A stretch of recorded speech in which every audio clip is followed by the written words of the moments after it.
Yo, Thought Warriors. What is up? The Oscar Award nominations came out. Okay. Your reaction? Were you surprised? Were you, or was it just typical what happens with the Oscar nominations, where usually women and people of color are disappointed? It's an interesting year. We'll get right into it. Let's get into it. Pleasantries. Well, let's have mini pleasantries. Yeah, actually we should, because we have good news. Oh, yeah. You guys, we got to let you guys know, for the second year in a row, we've been nominated for an NAACP Image Award. Yeah, give it up. Woo! To the entire team, thank you guys so much. And guys, you have to vote. So we'll put that out there. You need to vote. You have to vote.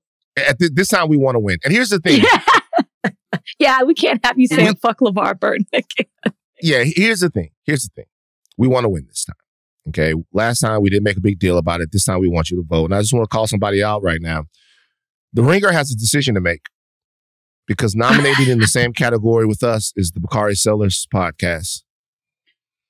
Bakari, congratulations to him as well. Fuck that nigga. Bakari, I know you can hear me. Coming for you. Well, we're coming for you, Bakari. Okay? We're coming for you, Bakari. Right now, we want to win. We understand that it's all about celebrating everyone and each one teach one, pull each other up by the bootstraps, each other's straps, and we want to be together, the Rainbow Coalition and all of this stuff. Dr. King, yeah, wrong. Right now, dog eat dog, crabs in the barrel. There can only be one statue, and it's coming home to HL.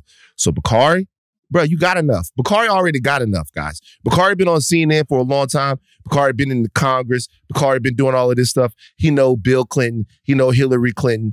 He know Jesus. He know all of these people. Bakari already got enough. It's our time. Well, coming for you, Bakari. Listen, Bakari, congratulations to you. I'll say it. But also, we were nominated last year, so this is our year. Congratulations to all the nominees. It means a lot to be recognized. We absolutely want to win. And we're going to be asking for your votes, and we're going to be asking for votes all over the place. Go and vote. As soon as we have more information on how you vote and where you vote and when you vote, I know that you vote on the NAACP site. Got to vote. Got to vote this time. We're trying to win. I'm trying to add a trophy to the case, baby. Okay, so back to the Oscars. First I got to shout out my friends. I'm sorry, guys. I'm sorry. First, I got to shout out my friends. American Fiction, Cord Jefferson. 5 Academy Award nominations for Cord. Oh my God. 5 Academy Award nominations for Cord for American Fiction. Is this his directorial debut? It's his first fucking movie. That's incredible. Oh my Lord. We are on top of the world. 5 Academy Award nominations for Cord. Best Adapted Screenplay. Best Picture.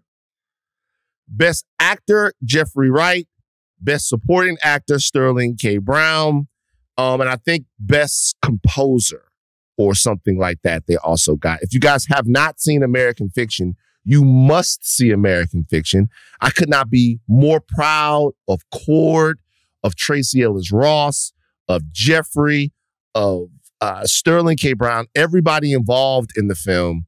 Just a fantastic achievement for Cord in his first movie. The sky's the limit, brother. Oh my God, man. Enjoy it all. What a amazing accomplishment for your first movie. Did you read the book?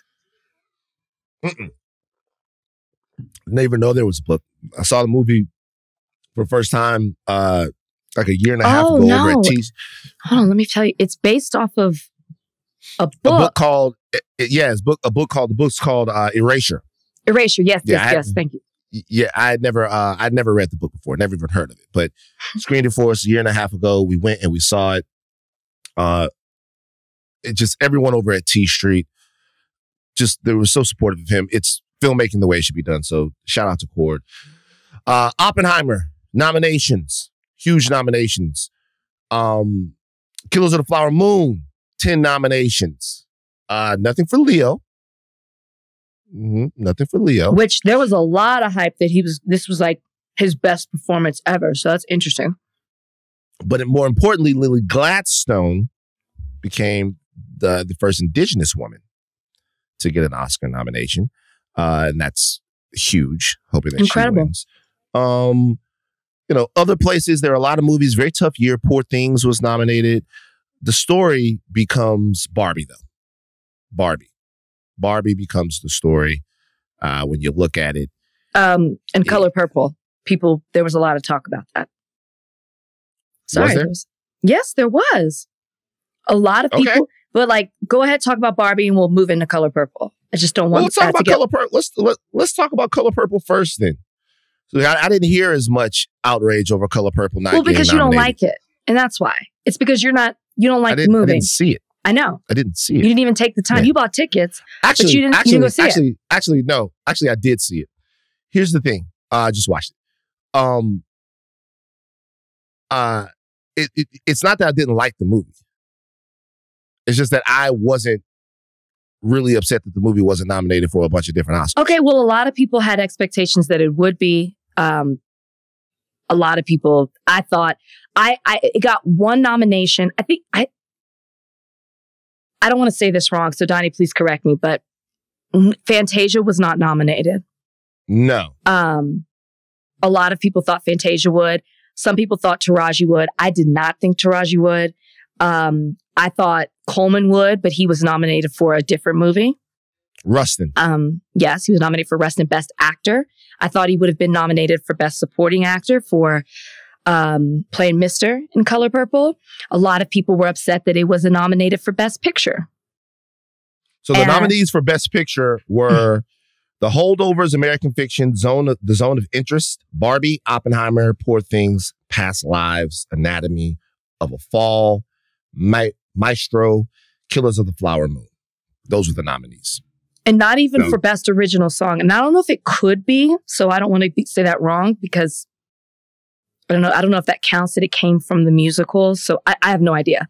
But I thought Fantasia's song, I'm Here, should have been nominated in that category as well. So I think especially when you hear interviews and you hear Fantasia talk and how she almost turned down this role because of everything it brings out of her, because of the themes that she can relate to her own life, how much it takes out of her. And her performance is incredible. As well as Danielle Brooks. Now, I would have been shocked. I'm sorry, Danielle Brooks stole the show to me. She deserves that. She was nominated. Yes, no, I know. She deserves that nomination, and I really hope she wins. I really, really do. But I'm shocked at the Color Purple didn't get more. I am. I was a big fan of it. Stacked year.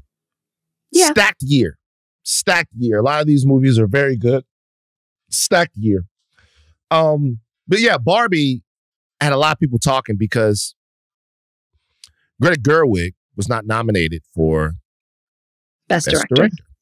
Yeah. Barbie was nominated for Best Picture. Ryan Gosling was nominated for Best Supporting Actor. I knew it. Yeah, he was fantastic. He was great. Yeah, she was fantastic. Best Original Screenplay, Best Adapted Screenplay, should I say, because they ruled it adapted.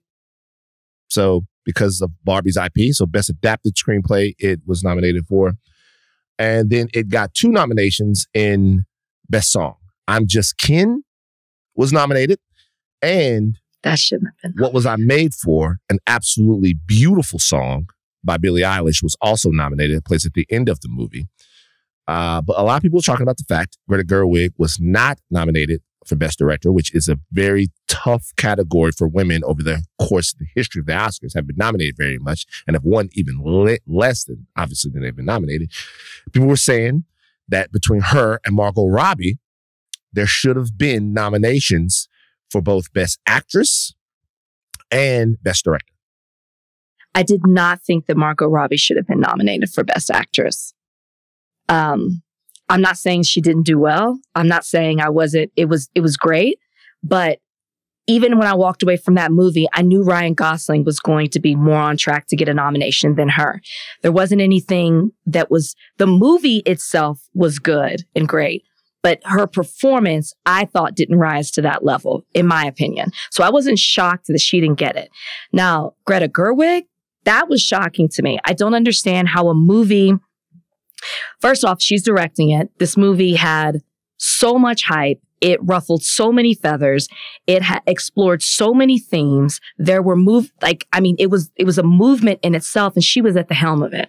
And I don't understand how that isn't rewarded with at least a nomination in regards to Best Director. I just don't. You? You saw it. Yeah. So Margot Robbie, for people saying that Margot Robbie isn't nominated, she is nominated. She's nominated as the producer of the movie. So she's nominated for Best Picture. If Barbie were to win Best Picture, which it won't. It won't. But if it were to win Best Picture, Margot Robbie would win an Academy Award. So I always look at this stuff based upon what it is, which is a popularity / contest of art, right? So when you're looking at the directors that were nominated for Best Director, you're looking at Jonathan Glazer, Christopher Nolan, Yorgos Lanthimos, who directed Poor Things, Martin Scorsese, and Justine Triet. Okay. There's a lady there. It's a woman. She's nominated for Anatomy of a Fall. All right. The question for me is always this. Did you see these movies? If you saw these movies, which I'm not talking directly to you, Rachel. If you saw these movies, which job of directing here do you feel like Greta Gerwig was superior to? When you look at the actresses, did you see the performances? Which ones of the performances did you feel like Margot Robbie carried better than Emma Stone, Lily Gladstone, Annette Bening, Carey Mulligan, or Sandra Hüller? And let me tell you something. I do think there's one in there. Oh. Annette Bening, and Lily Gladstone was nominated for Best Actress, not Best Supporting Actress. Annette Bening in Nyad. Guys, Nyad was an abomination. But was her acting? They were both nominated. Nyad is not an Oscar movie. I could have definitely seen a nomination for Margot Robbie or even Fantasia over Annette Bening and Nyad. I saw Nyad. Nyad is fucking stupid. Let me tell you something. Nyad, let me tell you, there were two movies that came out, two biopics that came out that were laughable this year. Okay. One was Nyad and the other one was Ferrari. You guys ever see movies where a character in the movie is acting in another movie?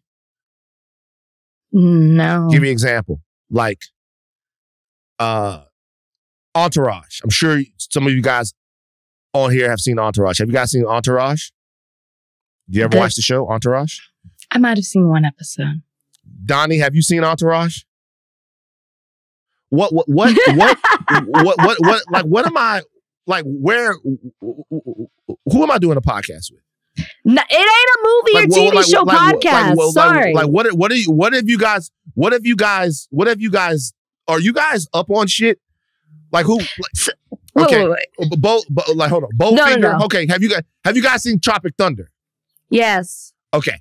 All right. So you've seen Tropic Thunder. Okay. You know how in Tropic Thunder, they're making fun of Robert Downey Jr.'s character, and then they show the character in the movie acting in another movie, and the movie is ridiculous? Mm-hmm. That is what Nyad and fucking Ferrari were like. It's like Vinny Chase is fucking Pablo Escobar. Like the movies are like these laughable, over-the-top biopics that are like really, to me, stupid in almost a spoof lampoon type of way. Ferrari wasn't recognized for it. Maestro wasn't that. Could have been, but it was reined in. Maestro wasn't that.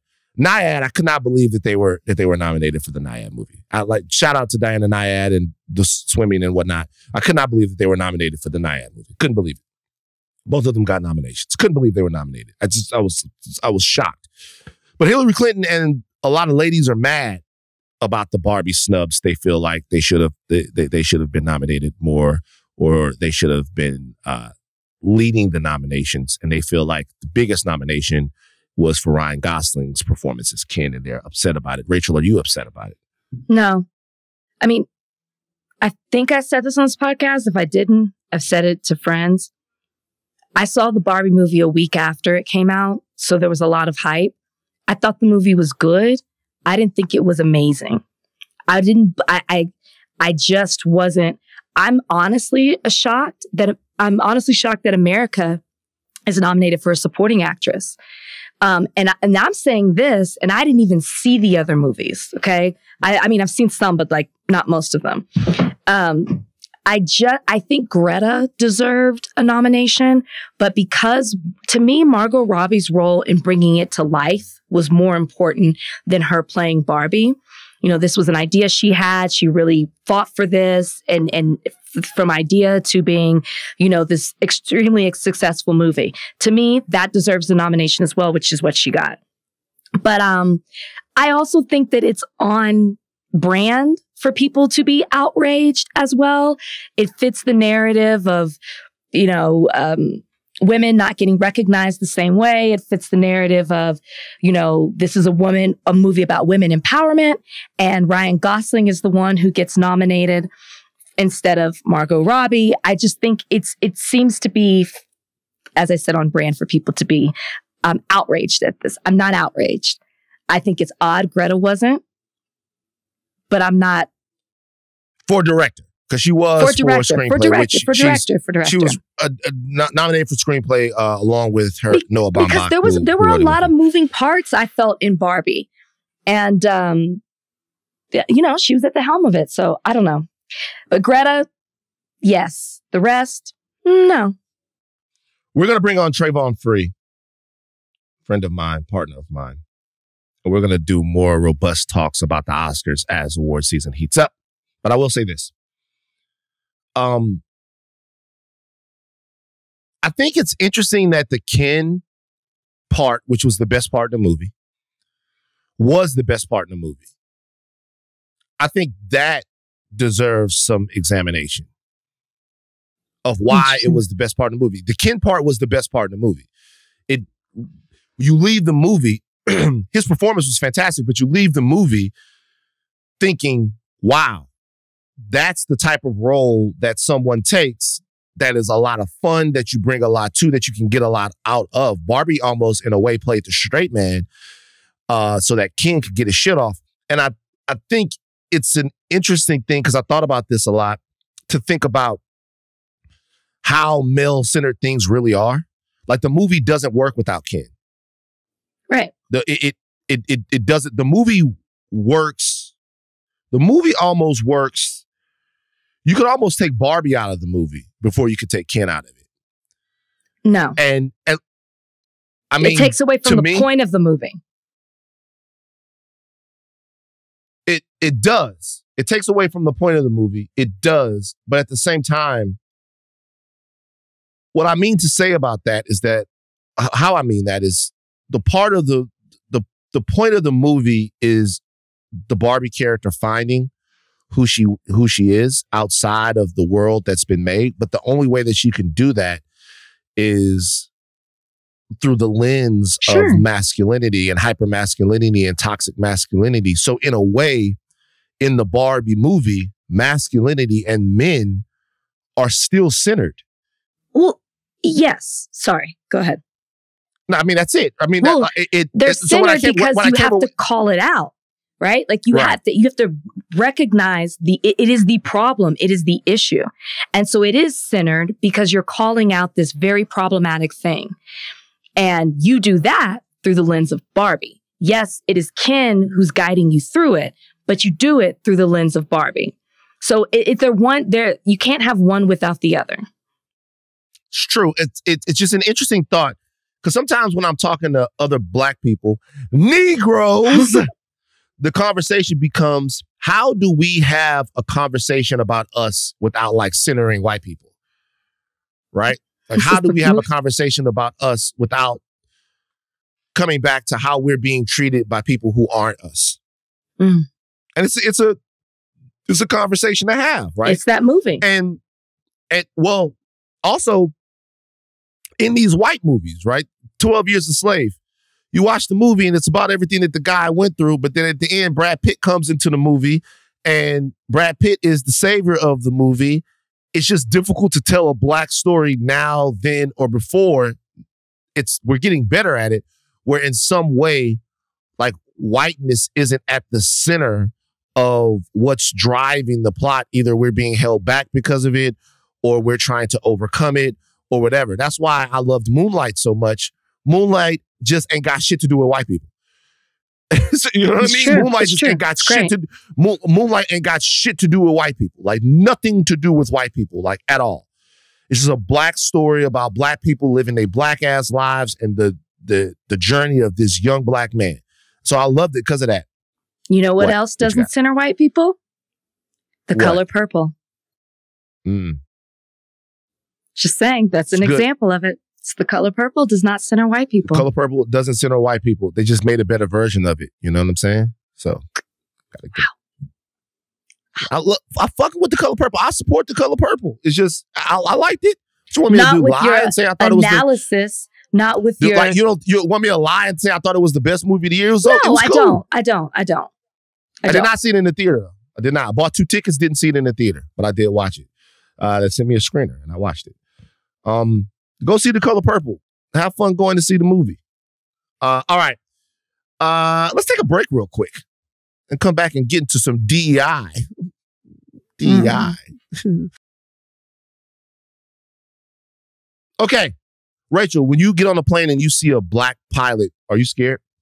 Can't even tell you the last time I got on a plane and saw a woman or a Black pilot. But to answer your question, no. I'm more like, okay. So you don't get on planes and see Black pilots that much? And I fly a lot. No. I can count on I can count on one hand the number of Black pilots that I've seen. I also don't see pilots a lot. Let me be honest. I just flew, and I had, going to Louisiana, I had a Black pilot, and coming back from Louisiana, I had a woman pilot, a lady. Do you look in the cockpit? Because I don't see, come on, Van. I don't see the pilots normally. Well, when you're hear leaving, them, and sometimes I'm like, Black. When you're leaving, they come out and they say goodbye. Not all the time. And I say hello to them. I say, hello, pilot. How are you? Appreciate you. Thank you for, getting us here safe. And then we get off the plane. You just don't have time to say hello. You just get off the plane. I always thank the flight attendants. They're always standing there. I always say hello. Even if I slept the whole flight, I say thank you for your service. But I don't see the pilot a lot. Maybe if you're one of the first people off the plane in first class, like you sit, then maybe the pilot comes out for you. But the rest of us, So wait a minute. You telling me that you think that the pilot comes out to say goodbye to the first class passengers, and then he or she goes back in the cockpit and was like, let the rest of these motherfuckers. He exits the plane after first class. He or she. See what we're doing? He or she. You're right. You're right. I did it. We're doing to your it. point, Yeah. I don't see pilots a lot, but when I do, I really can count on one hand. White guy looked like he flew in Desert Storm or some shit like that. But I'm excited when I see diversity in the cockpit. I gotta be honest with you. People are upset. They're saying that DEI is gonna stop pilots from being able to land planes efficiently. And they're scared to fly with women and Negroes. Charlie Kirk. This is the new thing. Like, you guys have to understand, there's always a thing, right? So CRT petered out. They won maybe 1 or 2 elections off that, but it didn't last. It didn't have legs to last all the way to 2024. Education standards had a little bit of legs. Book banning had some legs for the right, but not marathon legs, sprint legs. And now we're to DEI, and DEI is going to be the thing that they're going to run on here in 2024. And they're saying that they're afraid. They're afraid to travel in the sky because of unqualified DEI hires, Black men, Black women, women that are flying these planes. Charlie Kirk was saying that he really bothers him. He's afraid. Run the clip, Don. And that's why I think this United story and the DEI story hits so hard, because we've all been in the back of a plane when the turbulence hits, or when you're flying through a storm and you're like, I'm so glad I saw the guy with the right stuff and the square jaw get into the cockpit before we took off. And I feel better now thinking about that. No, I mean, like, you want to go thought crime? Like, I'm sorry, if I see a Black pilot, I'm going to be like, boy, I hope he's qualified. Well, that's the you wouldn't have done that. You wouldn't have. You wouldn't have done that before. That's not an immediate. No, you wouldn't have done that before. That's not who I am. That's not what I believe. It is the reality the left has created. What world are we living in? I just am so sick of this shit. I mean, first off, the DEI policies existed when Trump was in office under the FAA. This isn't something that just popped up under Biden. It existed under their Lord and Savior, Donald Trump, as well. But for some reason, you're triggered now when there's absolutely no evidence that creating pilots or recruiting pilots, that aren't white means that it puts any type of passengers or flights at risk. I mean, do you realize how stupid that sounds, that these airlines are more concerned with what people look like in the cockpit, that they're willing to put themselves or make themselves liable to have unqualified pilots fly these planes and possibly have lawsuits from passengers and families and be put out of business, all because they're concerned about what people look like. It's wild that they think that they have now equated. We talked about DEI a lot. We talked about it in education. We talked about programs as we see states continuing to cut funding and programs across the country. But this idea that diversity, equity, and inclusion equals lack of merits or knowledge or intelligence, anything like that, is so wild that we continue to push this theory. And there's absolutely no evidence that that's not true. I mean, that is true. So I tried to look up numbers on this. I tried to look up numbers on how safe you are based upon who's flying your plane, Black pilots, whomever. It's hard to find. Yeah. It is. It's difficult to find. I tried to look up some numbers. There are some gender differences. Okay. Some gender differences there are. There have been studies on this. And these studies wouldn't be stuff that people would look at now, but these studies go back like this 2001 and stuff like that. There's some gender differences, but not differences that are like market. The difference is why the plane crashes, not if the plane is crashing more. Like male pilots are trade speed for accuracy sometimes. So a little mishandling and stuff like that. It's like, it says right here, air crashes involving female pilots are mostly due to mishandling of the plane, while those with male pilots are more due to flawed decision-making and inattention. So it's not necessarily the rate of it. It's that pilot error is different based upon gender. And that kind of makes sense, right? I mean, the socialization and all of that stuff. It says males trade accuracy for speed. They would rather do something faster than do it accurately. Women tend to be more cautious and pay greater attention to totals and rules. The authors say women may have mishandled planes because they had less flight time and experience on average than men. So there is stuff out there that looks at cultural things when it comes to like handling planes. And there is stuff, right? There is stuff. If you read Outliers, there's an instance in Outliers where Gladwell makes the point that he believes that this one particular airplane crashed because the pilots were foreign. And the country that they come from they have more of a respect for authority there. So as they were coming in someplace in New Jersey, I believe, I haven't read the book in a while, they were running out of fuel, and they had them in a holding pattern. They were going back and forth, but they were running out of fuel. And rather than say, hey, we're running out of fuel, we need to land, they come from a place where the air traffic controller is an authority figure. So they were waiting for the air traffic controller to notice their situation, and they weren't being aggressive about saying, hey, we need to put this plane on the ground. Whereas had that been American pilots, they might have been like, we don't give a fuck. There's less allegiance to authority there. We don't give a fuck. We need to get on the ground right now. And so the name of the chapter is like the cultural reason for plane crashes and stuff. So I'm not saying that like in all of this stuff that there's like that culture doesn't have to do with what it is, how you do your job, or when you do your job, or whatever. There's always a cultural component to almost everything that you do. This group does it like this, that group does it like that. But what I am saying is that there's a deep, deep sickness, like a deep sickness that exists on the right. Like a deep sickness. If there was statistics, stats, if there was a conversation to be had about this, I would be willing to have the conversation.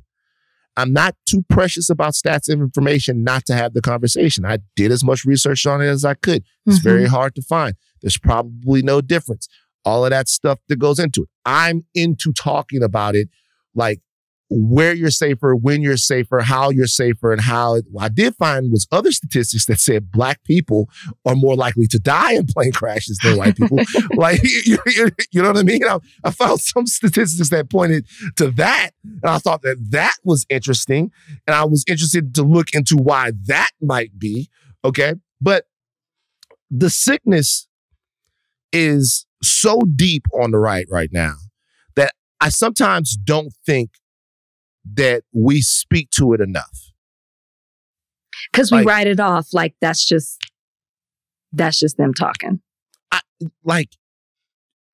Listening to them talk, and in that same sentence, listen to Charlie Kirk and the rest of the guys up there attempt to either walk that back or sanitize it in some way, is interesting to me. The right is attempting right now to erode just the fundamental American trust in anyone who isn't a straight white male. And I know that we intellectually know that, but I don't think that we are emotionally confronting the idea of that.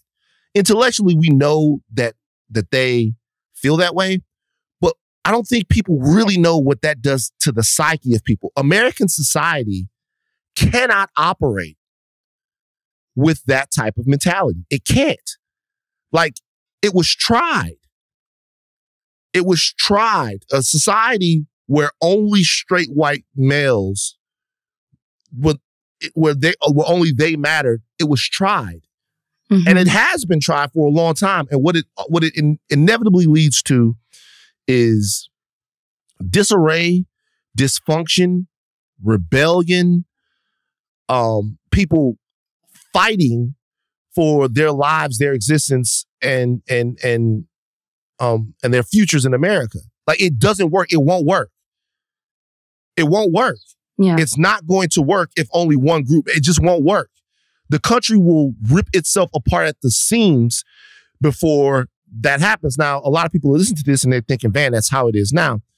I'm not saying that straight white males don't have the power in America.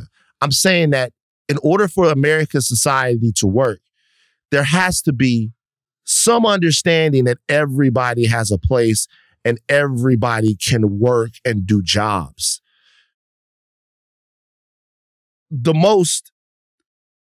I'm struggling to articulate this because it's like, the more I thought about it when I was looking into it, the more I came away thinking, this is the end of the country. Like, this is the end of the country. The end of the country isn't about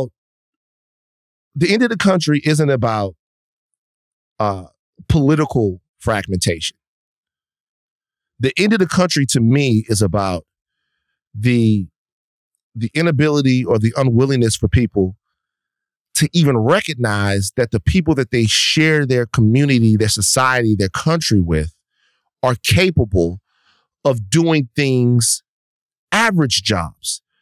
Like being a pilot, as much as it's an awesome thing to do, it's a job that experience lends itself to you being good at it. Flight time, where you flew, how you flew, the amount of equipment that you're familiar with, where you got your experience, how you do it. Like there's flight time that goes into it. There's the amount of planes that you've been on, the amount of different planes you can operate.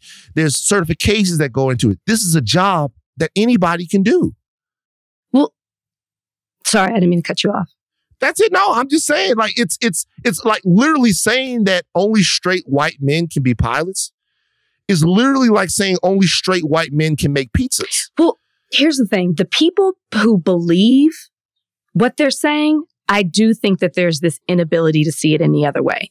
The people who are actually pushing out this rhetoric, they don't believe it. It's a calculated move in order to make you fear something that's not like you and in order to maintain your hierarchy in this society.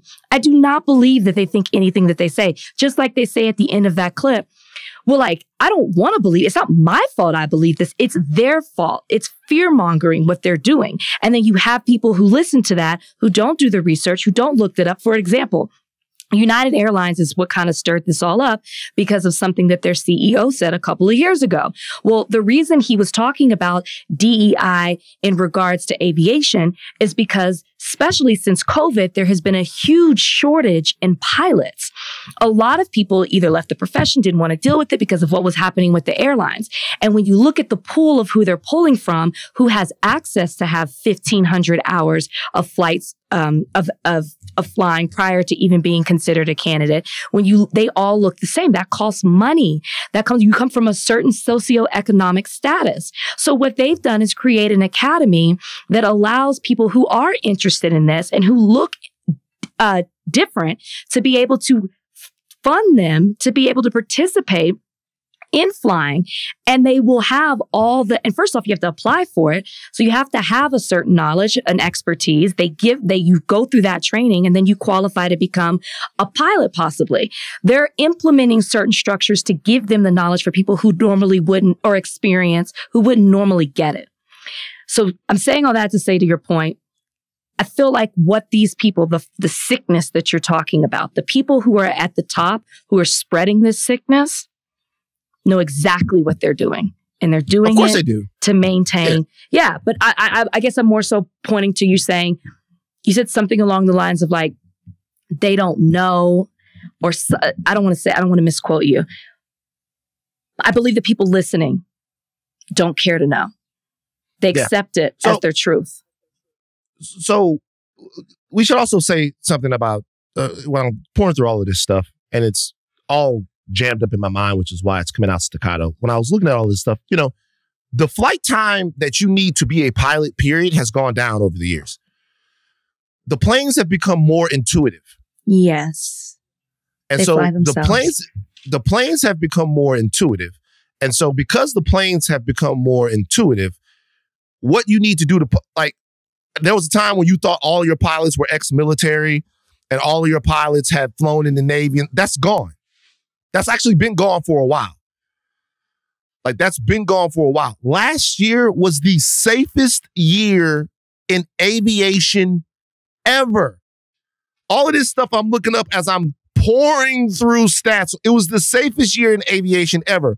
So if DEI is more of a thing than it's ever been, and last year was the safest year in aviation ever, I could make an argument that, at least anecdotally, the more niggas that fly the friendly sky, the better shit goes. I could make an argument, at least anecdotally. Last year, safest year, one of the safest years, zero stuff went down. Last year, zero stuff. So once again, I'm just on the right.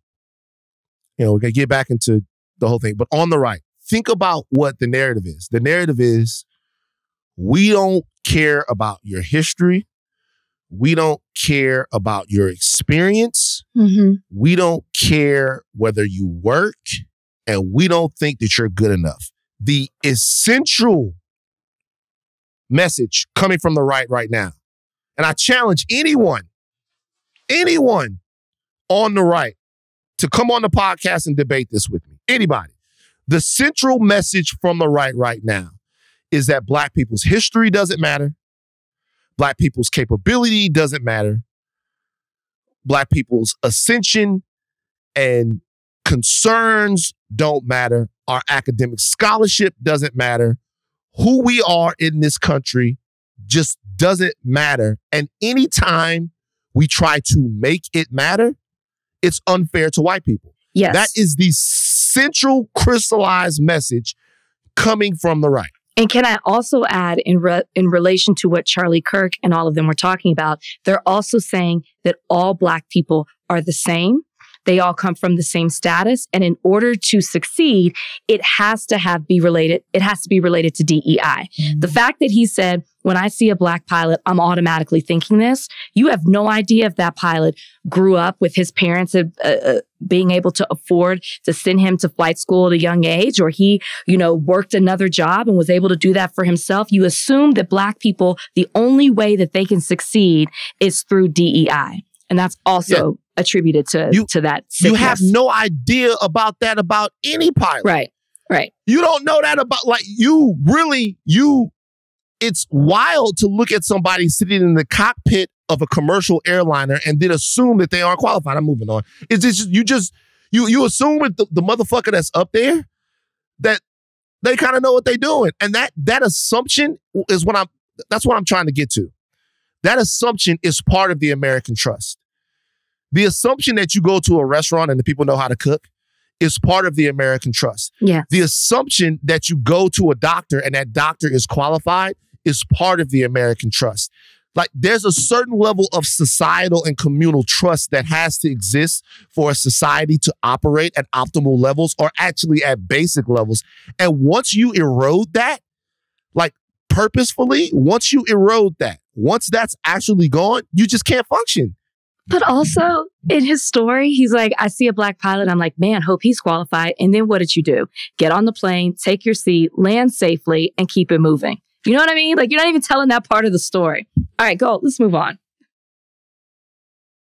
Entertainment stories. They're bringing back the Michael Jackson story again. Have we had enough? Have we had enough? I don't know. They did Jackson Family American Dream back in the day. Whoa. What's it called? It was The American Dream. The American Dream. And it is fantastic. It was a TV series. Fantastic. Limited series. TV. Angela Bassett. Angela Bassett as Catherine. As Catherine Jackson. And then my homeboy from Cooley Welcome High. Back Kotter as Joey. Yeah. Cooley High, Welcome Back Kotter. I think I knew that. Hey, good. I'm glad you like it. As Joe Jackson. And then Terrence Howard. Yeah. He played Jackie. He was one of the Jackies. Played Jackie. Mm-hmm. What's old boy's name? Jason Weaver. Thank you. Jason Weaver played a young Michael Jackson. I'm going to say this one more time, and I hope that everybody gets it, man. Jason Weaver is a living legend. Jason Weaver. I'm not going to disagree with that. Yeah, because you can't. No. A young Simba? Think about Jason Weaver. I used to have a crush on him back in the day. Like, as a kid. Think about Jason Weaver. Think about what Jason Weaver has accomplished, man. Jason Weaver did The Lion King. He was young Michael Jackson. This boy is cooking. He got the Shy right now, right? One Call Away with Chinky. You like that record? I do. One call away. When I bet about it, one call away. Okay. Really? Let's let them take it. Hold on. I got that. Okay. Let's look up Jason Weaver. I just hit that bitch. When you're one call away. If you want to come, want to roll, one call away. Make you my baby. Chinky came on that bitch like he was Buddy Guy or something. I forgot he was in Drumline. Drumline? Jason Weaver. Did you watch Smart Guy? Uh-oh. Smart Guy. Not him being in one of your favorite shows. Thea Vidal. Thea, Jason Weaver, Brandy, I'm telling y'all, man, I want to have a whole show.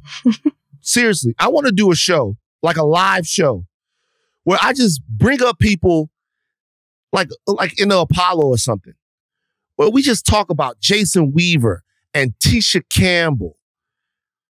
You know what I mean? And like people like this that have done so much work, great work. Think about the career of a Tisha Campbell. Yeah. Think about it. School and Days. Still working. Martin. My wife, because these people are Little legends. Shop of Horrors. Little Shop of Horrors. Been doing this since she was a kid. Think about a Tisha Campbell. Think about a Robert Townsend. Everybody want to go. Now, you know Meteor Man is one of my favorite movies. Think about a Robert Townsend, man. Think about these people. Think about your people. I know everybody want to talk about Leonardo DiCaprio. Cool. But think about what a Robert Townsend has done. Think about Hollywood Shuffle. Think about Meteor Man. You know what I'm saying? Think about the Parenthood. Think about a Robert Townsend. Think about these people. A Jason Weaver, a Tisha Campbell, how do we a not Robert put Townsend. the 5 heartbeats? How do we not say 5 heartbeats? You know what? I'm in on the show. I want to do the show. I want to do a show, just a live show where we just come up there. I wish that, see, if I was a billionaire, if I was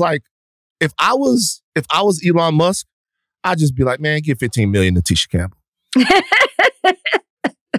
If I was Elon Musk, I'd be like, I'm not saying these people are doing good. They all got money. But I'm saying if I had that type of money, I'd just call Jason Weaver up. I'd be like, man, 30 million, bro. No. Go take your give family your 30 on million to vacation. somebody else. Give him his flowers, but 30 million. Come on, man. See, come on.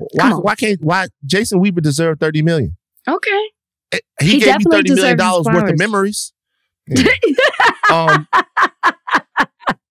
I'm just saying, like, I love these people. I do too. Hold on, I just want to say, I love, everybody's listening to the podcast. This is bad podcasting right now. I'm saying, I don't like these people. I love these people. These people are the people that I like. You know what I'm saying? I like Giancarlo Esposito. They give him his props. But I like these are the people I like. When everybody's talking about, oh, who do you like? Blah, blah, blah, blah. When you know what? When I'm almost there as a producer. We got a movie coming out. Once again, it's premiering at the Pan-African Film Festival, directed, written by Boaz Yakin, Jerome Mecca. Our movie's premiering. But see, next 5 years, I'm going to be one of the biggest producers in this game. I believe it. And my movies going to have Tisha Campbell and Jason Weaver and them bitches. Robert Townsend's going to write and direct my shit. We about to get our shit. Where is he? We about to do? Well, he's hanging out probably somewhere counting money. He rich. All right, so back to the story. I'm sorry I went off on a tangent of how much I love these performers. It's true. Colman Domingo is playing Michael Jackson's father in the biopic. The film is coming out April 18th, 2025. Colman Domingo is playing Joe Jackson. It's the father of Michael Jackson, his 8 siblings. And I can only hope that this part will be in the movie. Was one of Joe Jackson's. Which part? It was Joe Jackson's most enduring statements ever. Donnie, can you play it? I didn't know anything about him being sick, but regurgitating. But if he did regurgitate it, he regurgitated all the way to the bank. You know. So bad. We gotta retire that statement. It's so bad. It's so bad. Oh my God. What the fuck? You know what? Listen. I go back to my original question. Wait, man, come back. Come back. I can't. Every time you hear it, it's like the first time. Every time. Yo, I can remember the first time I heard him say that. I'm like, yo, Joe, you gotta be more serious about that. Those are serious allegations, Joe. Yo, I apologize to everybody. I'm sorry. I'm not that woke. That's funny. This nigga said I didn't know nothing about him being sick or regurgitated, but he regurgitated all the way to the bank. But like, didn't laugh. That's the coldest part. He was serious. That's serious. He was serious. Now, I go back to my original thing. Do we need another Michael Jackson movie? As much as I love Colman Domingo, you know, and depends on how serious it is. And Michael's nephew is going to be playing him, which, you know, and maybe we need a palate cleanser because I feel like we had that Flex movie and we do need to see something more serious. So maybe we are due for one, but I don't know. For some reason, I'm not like super excited about this. I'm at this point generally against any biopic that is done by the family or the person themselves. Because if the family is telling the story of the person watered down? What'd you say? Because you think it's watered down? It has to be. There's no way for it to not be. If the biopic is done by the family of the person or by the person themselves, it's not going to be good. Or there's only so good that it could be. So that goes for Straight Outta Compton. That goes for the Whitney Houston movie. It's a great segue to the next topic. That goes for Straight Outta Compton. That goes for the Whitney Houston movie. That goes for whatever it is. If they are doing it, that goes for this Bob Marley movie that's coming out right now. I haven't seen it yet, but my expectations of the movie is that there'll be some things that are missing from it because it's being told by the estate. And so to me, I think that's my thing. If I want a real look into somebody's life, I just don't think the family is good at telling those stories. Don't think the estates are good at telling those stories. And so the closer it is to the actual person, to me,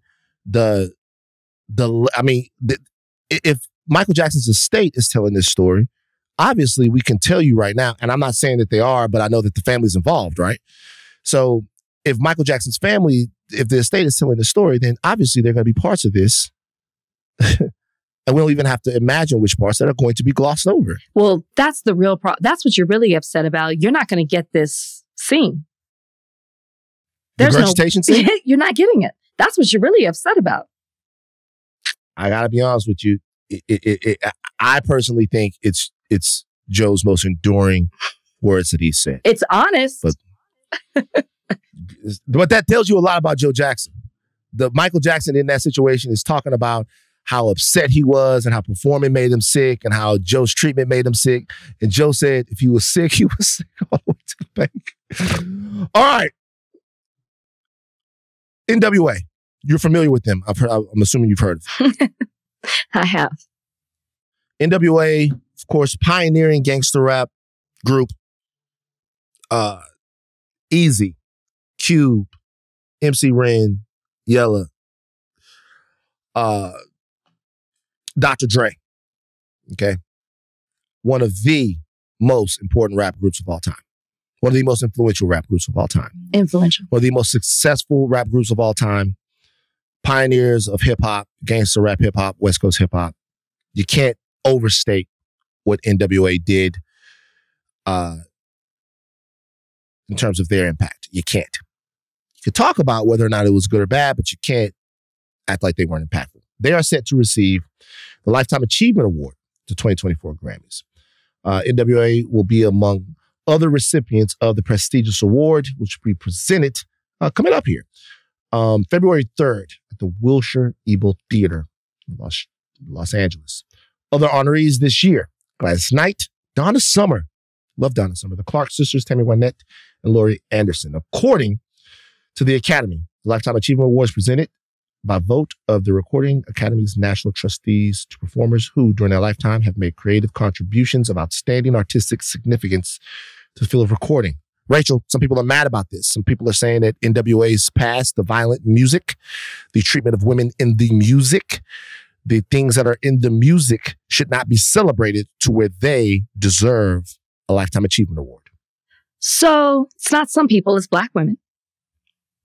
And there should be, you don't think it's just Black women? Black women are very upset. Most of what I've seen, the people that are critical of this. It's just interesting. This tweet that sparked this is from a Black man. Interesting. That's not the tweet I was looking. I guess when I was looking at it, I was looking at old tweets of what people have said about hip hop and the strained relationship. See what just happened? A black man put this on my radar. Please don't do this. A black I'm getting man enough people. A black man. I apologize. Put this on my I thought radar. the tweet came from a woman. Most of what I've seen has been the outrage. Let me put it this way. Historically, the outrage has come from black women bringing it to light about how problematic the lyrics were from NWA and its members, and how that impact has had other people mimic that type of rhetoric in their music as well. You can't deny that. So in addition of them, yes, bringing political awareness and talking about racism and police brutality, they, in addition, within that, we're also talking about women, particularly black women, and being very sexist and misogynistic as well. And that too is something that has trickled down into rap and hip hop. And that historically has been talked about by black women. I apologize to the black man who tweeted that out. And I'm not saying they're the only ones. I'm just talking about historically. Y'all gonna come at me anyway. It's fine. All right. It's interesting because a lot of times when you have these conversations about individuals being problematic, or maybe their music being a little bit problematic, people talk about this thing of separating the art from the artist. But when it comes to NWA, they're connected. When you look at what was left out of Straight Outta Compton, when it was 25 years later before Dr. Dre acknowledged what he did to D. Barnes, I mean, there is a history of problematic behavior, and Ashleigh and whoever else. There's a history of problematic behavior from particular members of NWA, and then they were actually speaking about this in their songs.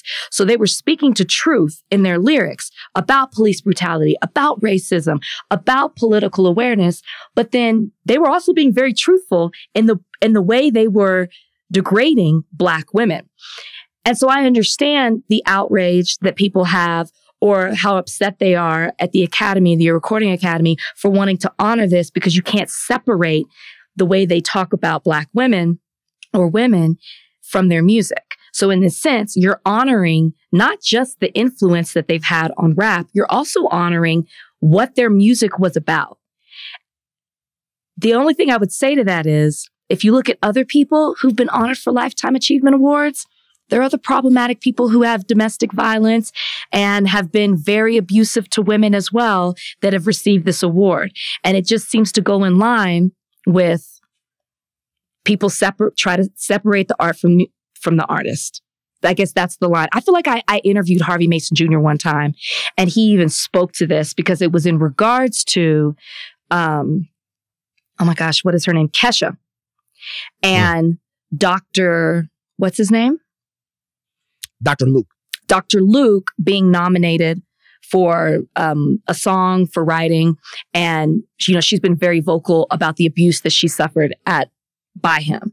And he was still nominated. And there was this conversation, even by Harvey Mason Jr., about separating the art from the artist. It's just what people do. And I'm not saying it's right, but I don't think that they were gonna make an exception this time for NWA when they've given other people Lifetime Achievement Awards who also have problematic behavior towards women, or problematic lyrics, or just historically have just been bad people. So the guy that pointed this out, that I saw this, was like, it was actually retweeted by D. Barnes, and we should probably speak D. Barnes' names here. Speak truth, love, and light and safety over our sister D. Barnes. She retweeted someone named @TruthMinister. That's TRUTHMI. So maybe I saw the retweet. ISTA. And so he tweeted this out, and he's actually been on it for a couple of days. The one tweet says, so women's groups were outraged about Bill Cosby, R. Kelly, and Jonathan Majors, but silence about the fathers of rape rap, NWA, getting a Grammy Lifetime Achievement Award. Something else that should be said when we're talking about violence against women that was in NWA's music, we should be honest that some of that stuff has to do with like sexual assault and rape. Yes. Not just, I don't want to say not just. we're not talking about I'll smack a bitch ain't shit. We're talking about like some wild shit. And that is on top of all the other lyrics about murder and about things like that. it was the hardest of the hardcore rap that existed at that time. Of course, there were other guys out there that were making that rap at the same time. They were unapologetic about it, and they were breaking through and making America look at some really ugly things, right? And they weren't trying to be anything less than outrageous. This is what I would say.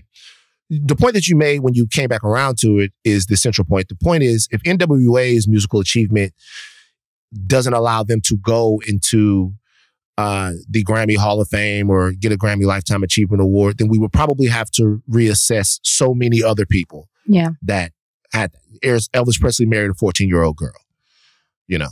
And so we'd have to assess that about a lot of different people, right?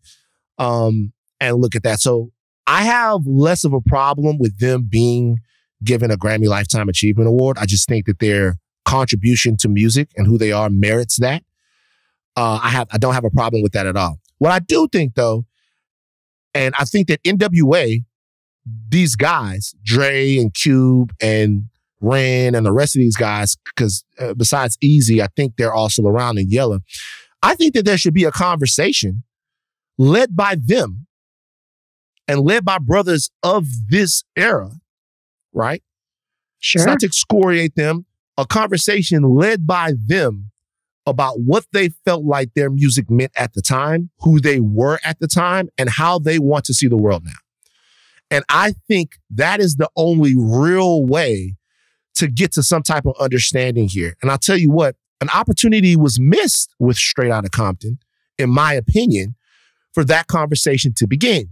Because what could have happened in Straight Outta Compton is the actual assault on D. Barnes could have been shown. The actual treatment of Michelle and other women, I guess the cost of some of the music, the cost of some of the attitudes, the cost of some of the behavior could have been shown. And that could have started a conversation, a very deep conversation about that time in hip hop, that time in our community, that time in our society, how we looked at it then and where we want to be now. But by sanitizing it, they didn't just erase the experiences of those women from the story that they told. They erased the opportunity to have the conversation in a robust and comprehensive way. And it's a conversation we keep trying to have. But rather than have the conversation, I think it gets it gets to be a problem because everybody's looking for a villain. Everybody's looking for a Lex Luthor or a Joker or someone like that. I'm just saying, because it's easy. When you have a villain in the movie, it's easy to say that all the evil that is happening right now is because of that person. If you watch The Dark Knight and then you take the Joker out of The Dark Knight, well, there's no story. Because everything that's happening in The Dark Knight is because the Joker has a fucked up way of looking at the world. Well, that's not how things are in the real world. The guy that's fucking up is sometimes your dad. It's sometimes your brother. It's sometimes you. It's sometimes your friend. It's sometimes your sister. It's sometimes your mom.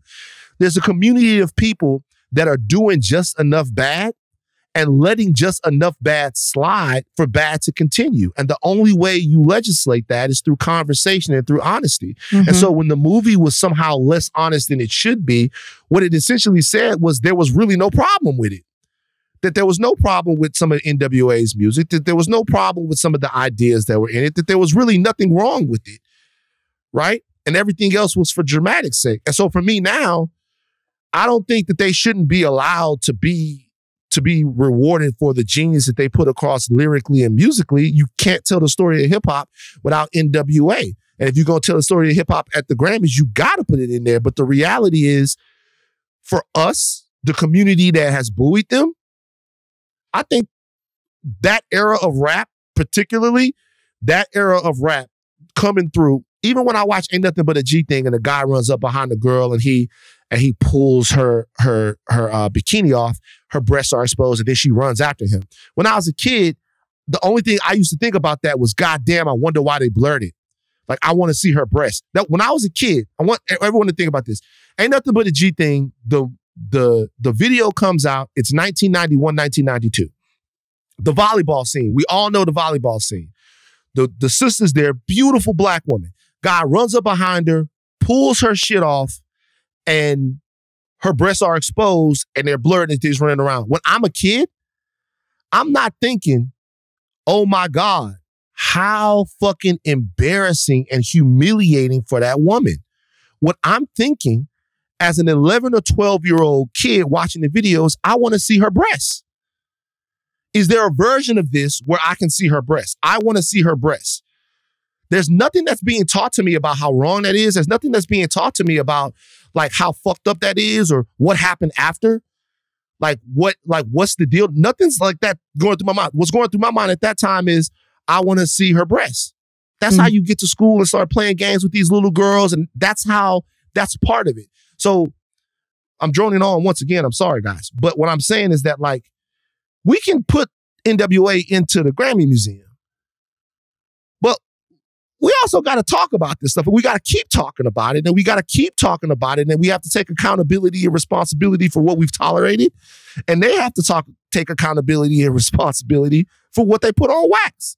And that's a fair ask from them, the guys. Well, in addition to, yes, and everything that you're saying is true. And in addition to that, and I don't know, who's that come from? Is there a mark next to their name with the Recording Academy? Do they go back and do that for everybody else? Is there a whole thing on the Recording Academy where they talk about all these people that have received this type of award, but then tell the other side of the story? Because what happens is, and what happened with Straight Outta Compton, if you don't know about Dee Barnes, or you don't know about Ashleigh or any of the other things or you maybe aren't well versed in their lyrics, you take Straight Outta Compton as Bible, especially with a Dr. Dre and an Ice Cube behind it. So in a sense, you're almost becoming a revisionist and rewriting history because you're telling your story, your biography. And people are taking this, especially to a new generation, as, oh, this is what they went through. These are their struggles. You know, like surely they didn't leave anything out. And you're building a whole new era where it takes out all of the violence against women and it rewrites it. And who's to say that's not what they were trying to do? I don't know. Probably, yeah. They probably don't want, you know what I mean? So that's what I say, even with these movies, that's why when they make these biopics, when the people are involved and family involved, it makes me less apt to fuck with it. All right, Tim Scott is back. You love him. You love him. I just can't. Do we have to? Go ahead.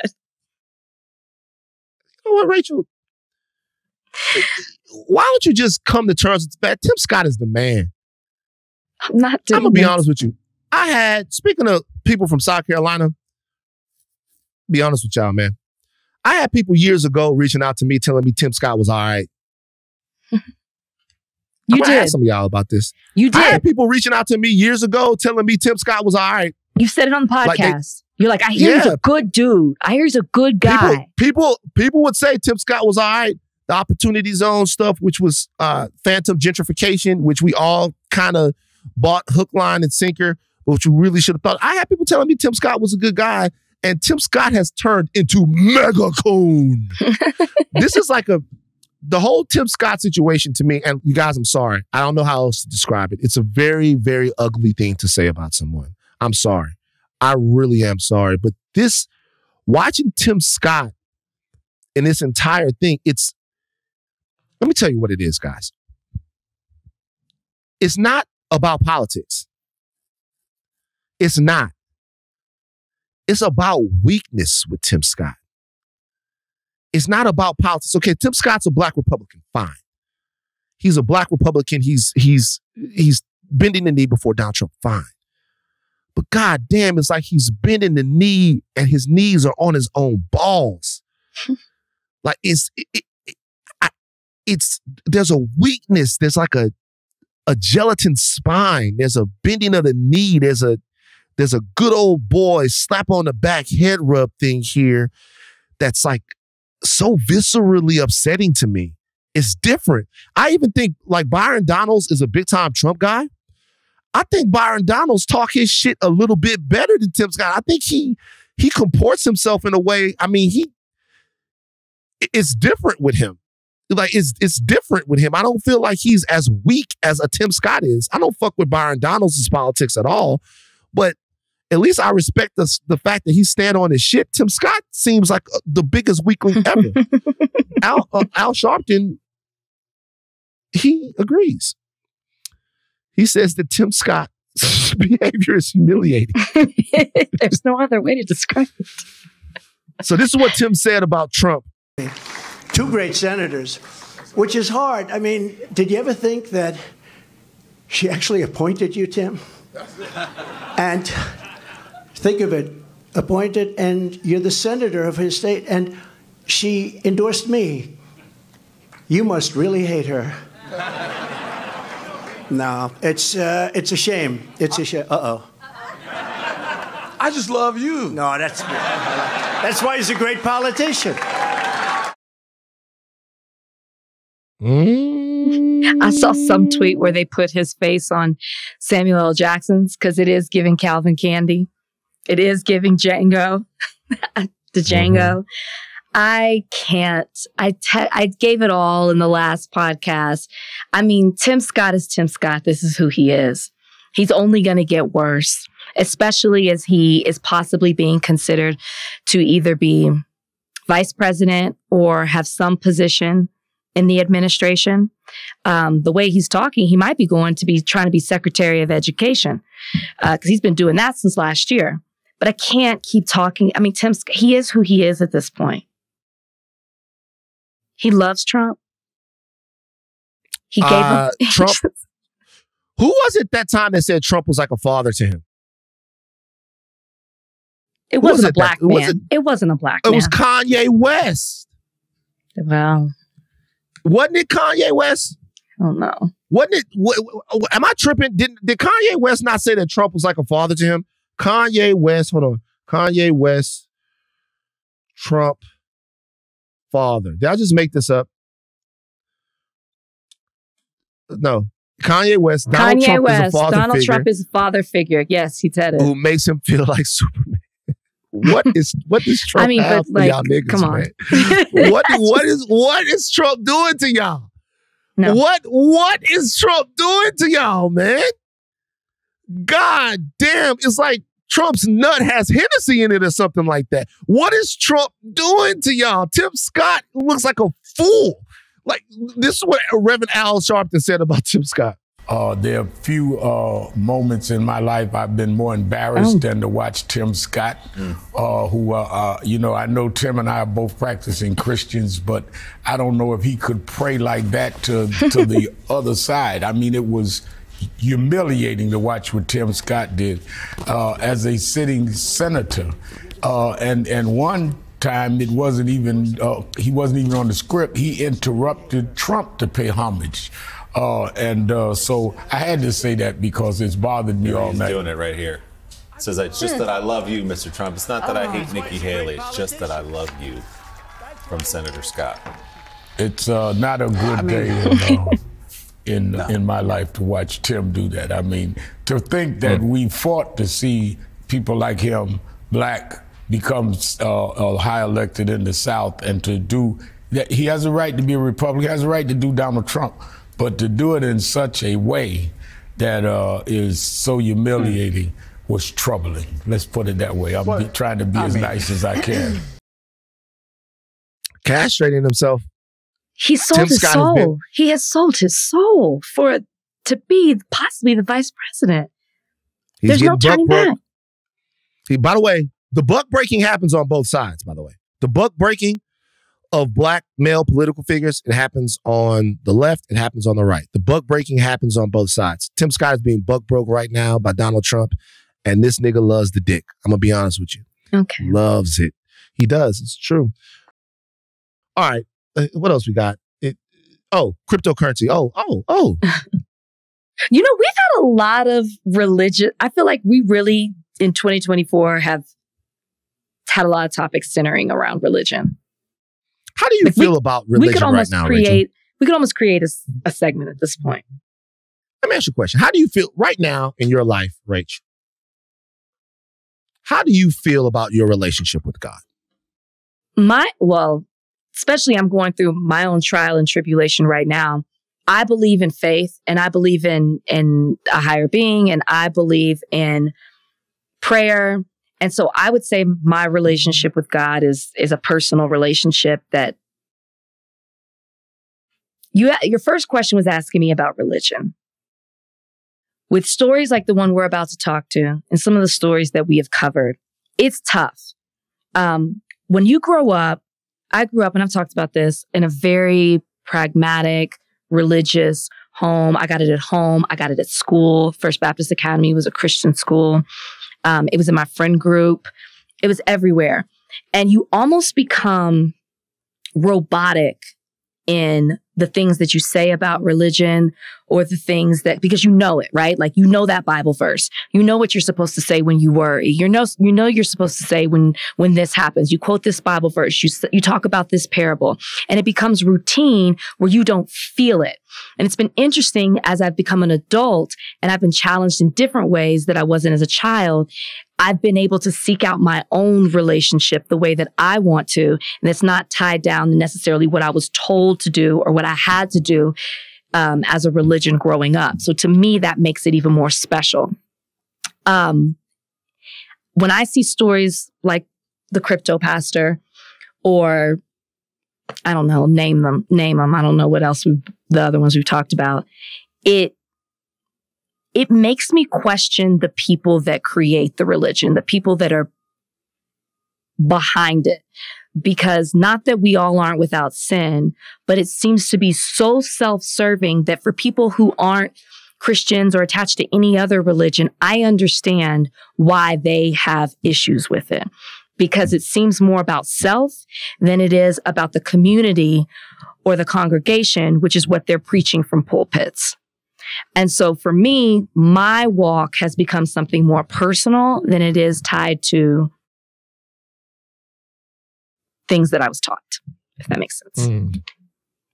So what we're talking about is there's a pastor who's charged with cryptocurrency fraud, and he says that God told him to do it. He's a pastor in Denver. God told him to sell cryptocurrency that could not be cashed. He's facing civil charges along with his wife for marketing a digital coin that prosecutors say was practically worthless. And then he used the proceeds to go on lavish lifestyles. His name is Eligio Regalado, and his wife, Caitlin Regalado, charged on Thursday in civil complaint, Denver District Court. This is him talking about it. If I can just communicate to you heart to heart and tell you how we got here, and it wasn't just like we had $1 million sitting there and we decided to go crazy with it. So how this whole thing started is the Lord told us in 21 to walk away from our marketing company. And we have had a lot of success raising millions of dollars for different clients. And he said, I'm going to do a new thing. And then he took us into this cryptocurrency. It was a different cryptocurrency other than index coin at the time. Well, that cryptocurrency turned out to be a scam, to basically put it at the best way I can describe it. And I said, Lord, you told me to do this. Now there's people involved in this. What do you want me to do? And the Lord said, I want you to build this the way that it should be done. And so that original cryptocurrency was already overvalued by 4 times. And so the people who bought this, they were already basically 4x'd, leveraged on this. And so the Lord says, give that to them, but also give them a 10x. So if someone bought $1,000 worth of index coin, we were basically giving them the index amount of $10,000. So a 10x on top of it. And I'm like, well, where's this liquidity going to come from? And the Lord says, trust me. So that's fine. So we keep moving along. God keeps confirming. God keeps showing up. God keeps opening doors. We're not even marketing this thing. People are telling people that are telling people, and it just comes in. And a lot of you were there from the very beginning, and you'll be able to relate to this. Well, as money is coming in... All right, cut this nigga off. Cut this nigga off. It doesn't matter. It doesn't matter. Okay, so look, I'll tell you what I'm going through. Rachel's very well put, by the way, I would say. And I do have something to say about maybe something that's going on with you, if I'm allowed. Okay. If I'm allowed. We'll see. We'll see. Exactly. We'll see. Okay. So this is what I'm going through, and this is why the religion thing is bothering me. So I look at this, this guy we've talked about like stuff that's going on, that's happened. Like God has always been hard for me. Like always been hard. I've always had to try. I think that makes sense. Because like I was always so inquisitive that I would ask questions that like people didn't really have answers to, you know? And I would delve into things that would like vex the adults in my life. They would challenge the adults in my life. You know, I would get stuff and I would ask my dad. I'd be like, well, I'd say how, where, why. I remember one time we were in class because I was just lapping everything up. We were in class and like the teacher tells us that, you know, the sun's going to burn out one day. And the sun will supernova. The supernova star makes a black hole, whatever. And the sun is going to burn out one day. I'm like, so the sun doesn't last forever? And I remember I asked the teacher, I was like, well, what lasts forever? And she goes, well, nothing does.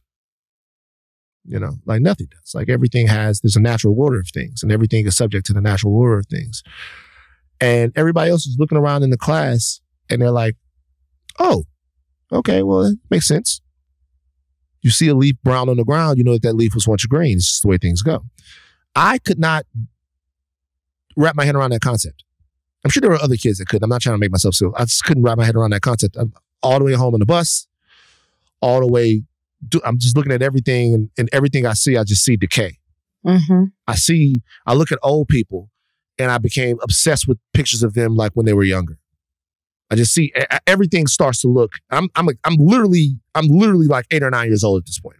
Everything starts to look old. Everything. I'm like, how did this building look when it was new? How did this Burger King look when it was new? And I start getting obsessed with like new constructions of things, like how something looks when it's brand new, as opposed to when it's been there for a couple of years. I'm just asking all of these questions about the cycle of life, like all of that stuff, and all that comes from like the divine order. And I'm trying to ask questions to adults, and adults are saying, number one, asking these questions in and of itself are sacrilege. And number two, these questions don't do anything but make you worry. I've said this before on the podcast before. My dad's favorite saying when it revolved around me was, damn, that boy always worrying about something. He always worrying about something. That boy don't do nothing but worry. That boy don't do nothing but worry. And literally the only thing that saved me from that, from going through that angstiness all throughout my high school years, were breasts and ass. Okay. Once girls got involved, and I'm just being for real, once girls came into my being, I just had something else to just obsess about. Fixate on. I still was fixate on. I was still deep into movies. I was still deep into that. But, you know, I would come home and I would watch it explains MTV's the porn. It explains MTV's The Grind. MTV's The Grind, or I would see Ananda Lewis on Teen Summit, and it just wouldn't. It was gone.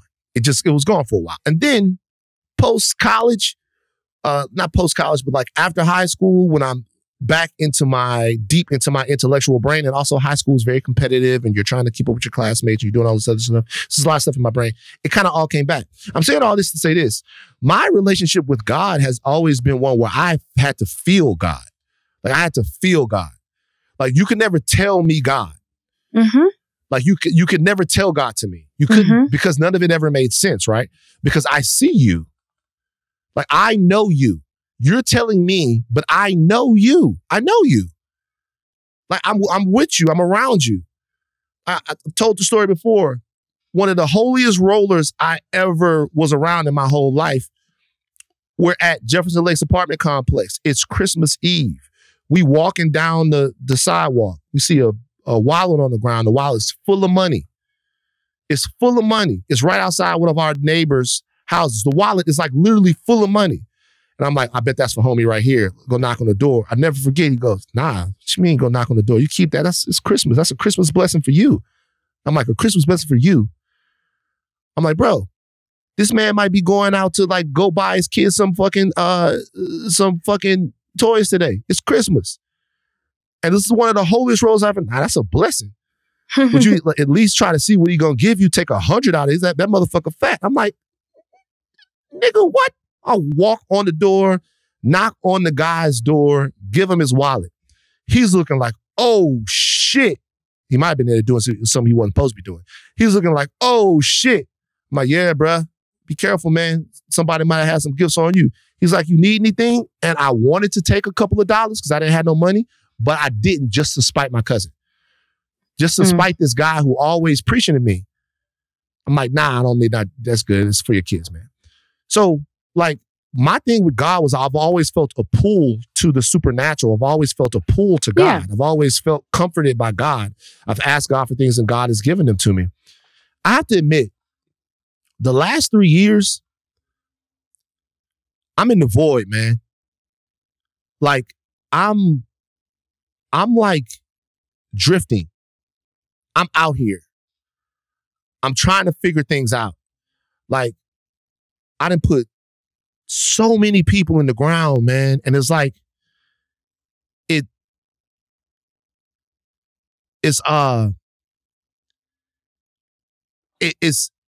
there's just so much going on that I'm detached. The energy, I need something. I need these people to be better. Now I need them, the people, I need everybody who's been saying this all this time. I didn't need it before. I need them to be who they say they are now. Mm-hmm. Because now it's like, and this is why, like, I think that I've been talking about this a little bit more and a little bit differently recently, because like, I need help. Like this podcast is not therapy for me. It's not, I have a therapist. I just talked to him. He's a great therapist. One of the best therapists I've ever had. I have a therapist. It's great. But like, I feel like we in the 9th inning. I feel like people need it now. People need it. It's not before in the 80s and the 90s. Things were bad, right? But the country was different. The community was different. You got more accidental fellowship than it feels like you do now. And for people that say I'm out of the loop, I just was back home. I just was in Louisiana. I've been in Louisiana back and forth, going back and forth the whole time. I'm there. I'm talking to people. I'm talking to family. I'm talking to other people. I'm trying to, the whole thing like is gone. Like my dad, when my dad died, like my dad carried 2 Bibles, and he would say that he carried one Bible for himself and another Bible in case someone needed it. I got both of the Bibles here. When I went through his truck, he had both of the Bibles. Mm-hmm. So he hadn't found anybody to give the other one to. Like, I'm like, I need y'all to be better now. Like, I need y'all to, I need to see it. I need to feel it. The people that claim to be, that their lives are led by the word, the actions, and the example of Jesus Christ or God or religion or Yahweh or whomever. Like, I need inspiration. I'm for the first time in my life, the connection that I have felt with something higher has been replaced with pain and anguish and loss. I've never not gone through that, but I'm in the middle of it now. Like, I only ever feel God in my grandmother's living room. Oh, that makes so much sense. Like I'm in the house I get that. with my grandmother and my mom, and I look at those 2 women and I go, God made them.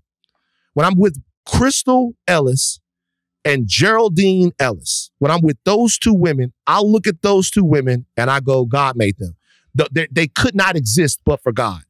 Just because of... You're making me emotional when you say that. I'm sorry. I just felt that. That like really made me emotional. I'm sorry. Like, yeah, so that's when I feel like, okay, I'm okay. Like that's when I feel that. Other than that, I'm drowning, and none of these people, it feels like it's all bullshit. It does, man. Sorry. It's okay. I love my grandmother so much. It just made me think, you're so right. You're just so right when you say that. Like, yes. I think that, and maybe the question is for you, I guess maybe I learned from a young age, and I think I've said this on the podcast. If not, I definitely wrote about it in my book of, I experienced a pastor who impregnated somebody in the congregation, had a baby. And I saw it at 10 years old. I saw it divide the church. I saw all of that. And I guess I learned at a young age. I had not learned yet about developing my own. I learned that earlier. I still did kind of what I was told. But I saw the imperfections in the people that lead it and kind of learned to not put so much faith in the person and that it was bigger and above that. I saw it like how problematic and self-serving, how people are manipulative with the word to benefit their own agenda young. And it always stuck with me. So when I see some of the things that are happening, like that we've talked about on this podcast, or like this crypto pastor, I guess I'm just always like, it's above them. I never really thought of it that way. And that's why I guess I mean about developing my own relationship and doing it that way, because I still need it, but not necessarily from that person, because they're problematic. They're people. Does that make sense? I don't know. Even listening to you saying, listening to you talk about people, I'm like, you got to look past them. People are flawed. People are bad. I think I do. I think more so what I was saying is that I am probably at the point right now where I do need like a little help, just trying to understand everything. And it's like, because before really, man, look, like I've talked about it, I joked about like the panic attack I had in Bro Bridge, the legendary Bro Bridge panic attack. Bro Bridge? I didn't know that's where you were. Yeah, so we're on our way to see Glenn play. Shout out to Glenn Davis, my first cousin, by the way. Glenn, don't get in no trouble. I love you, brother. I love you, man. I love you, I love you, little cuz. Don't get in no trouble. I love him. What a great guy. Like even that, like being around him and then being around my Uncle Ray's son and like talking to my Uncle Ray's son, great kid named Bishop. And I'm down there, I'm talking to Bishop and I'm telling Bishop, I'm like, yeah, Glenn Davis, that's your cousin. And I'm talking to Bishop and Bishop doesn't cut off from his family. It's like, there's just so much work to do for these young men that are in my family. There's like so much ball dropping that's been done for a long time. I look at him and I see his fucking dad in him. And it's just, I see his fucking father. Like he doesn't even know the version of his father that I knew when I was a kid. It's so odd for me getting older. Like I see your dad. Like I see your dad. I see the guy who taught me how to ride a horse. I see him in you. I just want you to have everything in the world that you need to have. And so since I don't know how to be an uncle, I just start buying shit. So, you know what I'm saying? Like I want you to feel like somebody with your last name loves you. Mm-hmm. And then I feel that way then I come back here and it's just weird. But what I was saying is that like, you know, when I have the panic attack, Ryan freaks out. I love you, Ryan. If you can hear this, thank you for helping me that day. Ryan freaks out. I freak out. The fucking the fucking helicopter comes, pick me up. They put me in the helicopter. They fly me to the hospital. They don't know what's wrong with me. A 320-pound man his heart rate is 190 and he's not doing anything. They have no idea what's going on. I'm telling you, I was fine before I even got to the hospital. I'm in the thing and something just went, you're okay. I'm like, you're okay. Like something went, you're okay. Like, I'm right here. I was by myself. Like something literally went, you're all right. You're all right.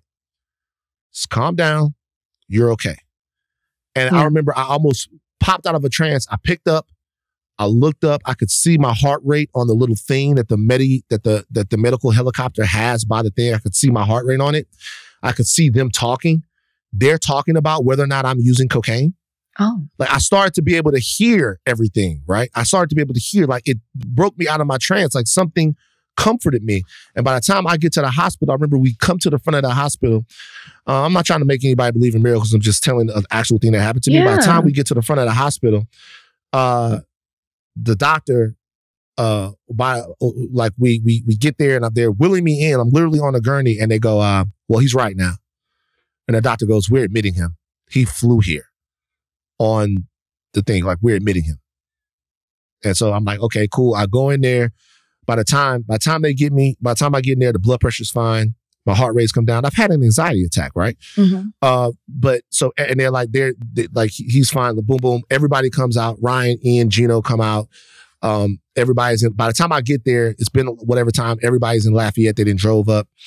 And like, I'm holding on to that.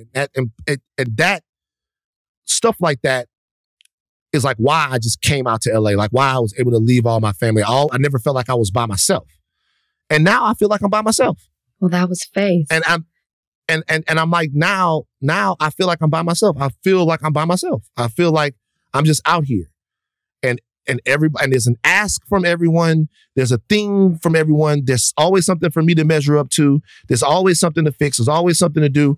And I'm trying to lean on something. And all I see now are people that are so fake and broken and full of shit. And I'm kind of, I don't know what to do. And I don't know specifically what to tell you to do, but like even going through, the things that I'm going through right now, I have seen my friends show up for me and my family obviously too.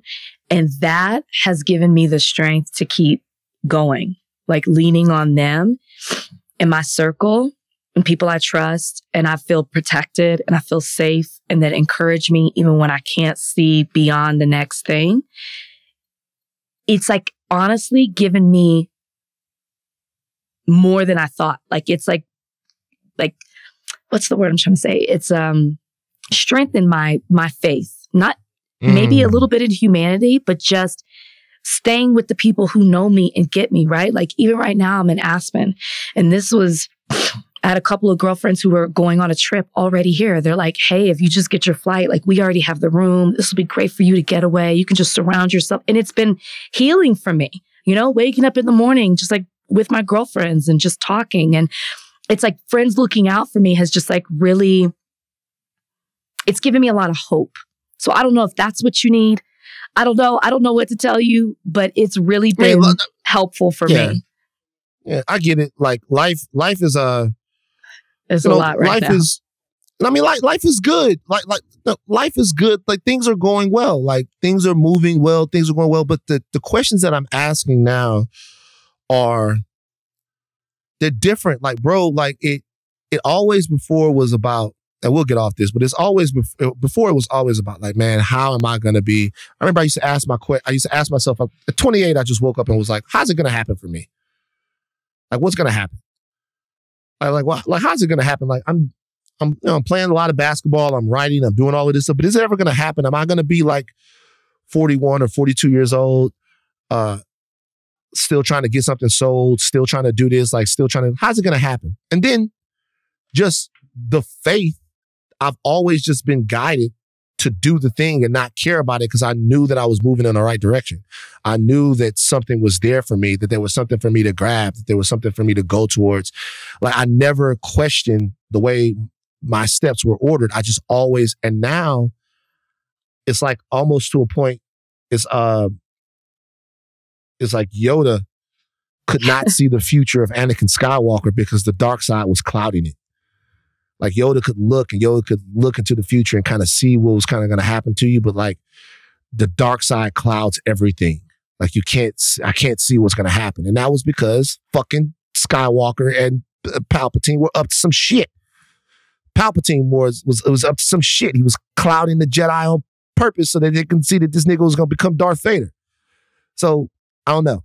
I kind of feel that now. And now it seems like all I see from that side is a lack of compassion. Yeah. I see like people that are supposed to be godly that are chronically on social media judging people. Yeah. That are tearing people apart, that are politicizing God, that is just there's no love, there's nothing to fall into, there's nothing to actually believe in, there's only something to fear. And I never felt like that before. they really, really, really, really, really dropping the ball. And so I might block everybody that talks about God on social media besides a couple of people. There's one guy, the It's Revlon guy. I know y'all don't like him when he says, stop scrolling, I'm about to pray for you. I know that it gets annoying sometimes when he does that, but he comes through. My man Brian comes through. I don't know. Anyway, that's enough of that. Take thinking caps off. I'm sorry we got heavy at the end, but do not stop learning. I am Van Lathan Jr. I'm Rachel Lindsay. Bye, guys.